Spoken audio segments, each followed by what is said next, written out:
মাঝে মাঝে ভয় হয় এই মূলনীতি বলেন যা বলেন এই সমস্ত বিতর্ক সংসদ পার হয়ে যদি বায়তুল মোকাররমার রাজপথে চলে আসে তখন নিষ্পত্তি কীভাবে হবে। ওরকম করে কেউ ফাদার ফিগার আমাদের দেশে নাই। আজকাল ইউনূস সাহেব একটু একটু হচ্ছে, আর সূর্য পৃথিবীর চতুর্দিকে ঘোরে না পৃথিবী সূর্যের চতুর্দিকে ঘোরে, সেই নিয়ে তো আপনি ভোটাভুটি করে সিদ্ধান্ত করতে পারবেন না। ডক্টর ইউনূস এ পর্যন্ত বোধহয় 4 বার সবগুলো দলকে ডেকেছিলেন বিভিন্ন ইস্যুতে। আমি আবার বলি, আমি প্রত্যেকবার বলি, আমি এটা বলতেই থাকবো, ডক্টর ইউনূস একবারও রাজনীতি নিয়ে সংস্কার নিয়ে রাজনৈতিক দলগুলোর বৈঠক ডাকেননি। উনি ডেকেছেন ইস্যু নিয়ে। এখন ইস্যু আপনি যাই দেন, আপনাকে নদীর রচনা লিখতে বলেছে, আপনি নদীর পাড়ে গিয়ে দেখেন গরু হেঁটে যাচ্ছে, তো গরুর ওপরে লিখে দিলেন একটা রচনা। আমরা তো তাই করি। আমাদের খুব প্রতিষ্ঠিত বড় বড় নেতা বক্তারাও অপ্রাসঙ্গিক কথা বলেন বহু জায়গাতে। অতএব বহুত্ববাদের আলোচনা তার সামনে চলে এলো এবং কয়েকজন মিলে বললেন যে আল্লাহ এক অদ্বিতীয়, বহুত্ববাদ কীভাবে আসবে এই দেশের মধ্যে? কেউই কিছু বলে না।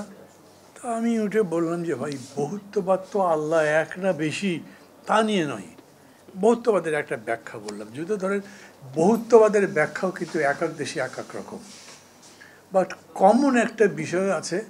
আপনি যখন ডেমোক্রেসি আলোচনা করছেন তখন বহুত্ববাদ মানে হচ্ছে মত যত রকম থাক এগুলোর অ্যাকোমোডেশন থাকতে হবে। ওই যে বলে না, আমি আপনার সাথে একমত না হতে পারি, কিন্তু এই ভিন্ন মতকে ধারণ করা, সেটা যাতে বলতে পারে তার জন্য আপনাকে লড়াই করতে হবে। এটা হলো বহুত্ববাদ সেই অর্থে।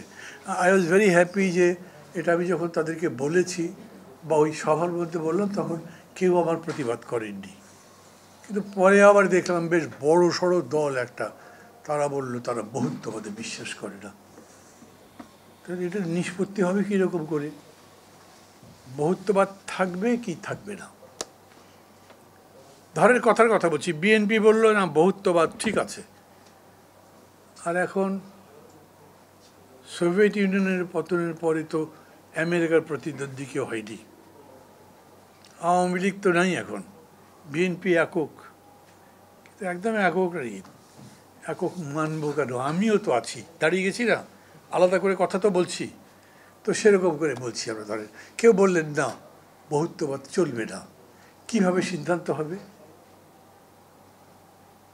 আমি আপনাদের ভাববার জন্য বলছি কিভাবে সিদ্ধান্ত হবে। আপনি কিন্তু স্ট্রেট বলতে পারেন, কারণ সত্যের কোনো বিকল্প নেই। আর সূর্য পৃথিবীর চতুর্দিকে ঘোরে না পৃথিবী সূর্যের চতুর্দিকে ঘোরে, সেই নিয়ে তো আপনি ভোটাভুটি করে সিদ্ধান্ত করতে পারবেন না। এটা যা সত্য তাই সত্য, এটার কিন্তু কোনো বিকল্প নেই। এখন এই সত্য প্রতিষ্ঠিত করতে গিয়ে অনেকে জীবন দিয়ে দিয়েছেন, সেটা ভিন্ন কথা।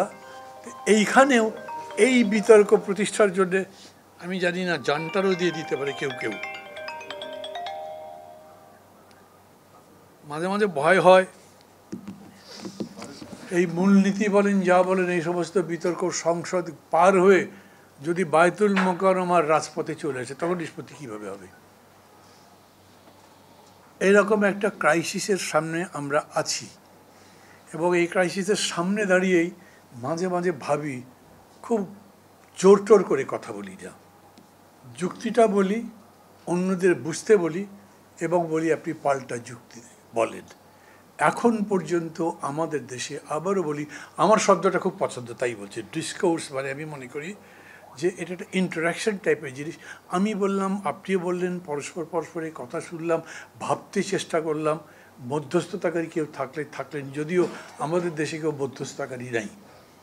আমাদের দেশের সবচেয়ে বড় নেতাও মাটিতে মিশে গেছেন, আমাদের দেশে মাটি থেকে লোক আবার অনেক বড় নেতা হয়ে যাচ্ছেন, এগুলো আছেই, সব দেশেই থাকে, আমাদের এখানেও আছে। ওরকম করে কেউ ফাদার ফিগার আমাদের দেশে নাই।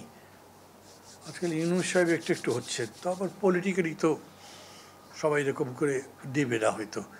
উনি কীভাবে ঈদ যাত্রা ভালো করা যায় সেটা তো হয়তো জাদু দেখাচ্ছেন, কিন্তু এই রাজনৈতিক বিতর্কে কী জাদু দেখাবেন এটা তো জানি না বলেই এইখানে বিষয়টা ওপেন রাখা ভালো, আমি তাই মনে করি।